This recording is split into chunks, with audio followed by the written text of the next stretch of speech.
So I'm going to talk about the Pantone color of the year, which I have to tell you, it's taken me like a while to warm up to it because I hate the expression peach fuzz. I just think it's gross.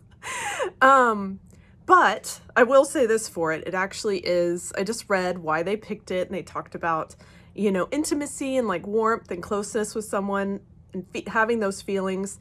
And I thought, well, okay, those are really nice things. I can get over the fact that it's called peach fuzz. And then I was like, well, what has that kind of color in terms of gems? And I would like to show you, dun, dun, dun, dun. So this is Topaz. These are Imperial Topaz. These are made by H. Stern. They were made in the 1970s, and these are incredible examples of Imperial Topaz. But this guy, I wouldn't call him Imperial. I would call him just a really beautiful topaz, maybe a sherry color, but it doesn't have the red in it that you need to call it Imperial Topaz, in my opinion. This is not a hard and fast rule, but I would say. So Imperial, just topaz. But this is the stone that I would say embodies that peach fuzz kind of a color. Do you see it? Okay, so why topaz and why not citrine? First of all, citrine is quartz. Topaz is topaz. Topaz is much harder than citrine. You get a better polish. You get more like light and reflection out of a nice topaz. The richness in the color is just much more varied. It is much deeper looking than with the citrine. The color might be the same, but the depth and the intensity is not the same. Topaz has kind of taken a back seat because people think of blue topaz because it's relatively common.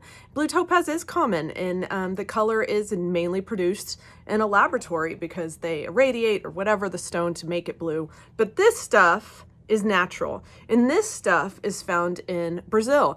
And when I buy these, rarely, when I get very lucky, I always send it to the lab, and they get to go to the American Gem Lab in New York, and they come back with paperwork that says these are the real deal. These are awesome.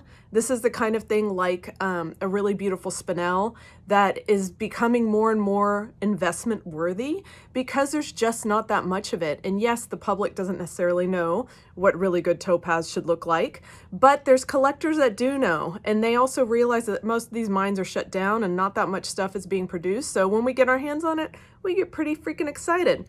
But look at this. Do you see the stone? It's just the most beautiful color. This one too. So what do we know about topaz? Topaz is the birthstone for November.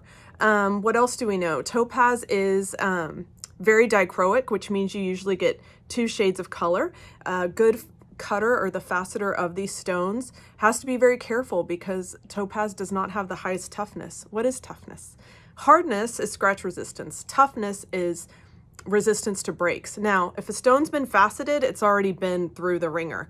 But when you wear something like this, you do want to take a little bit more care than possibly you would with something like a diamond.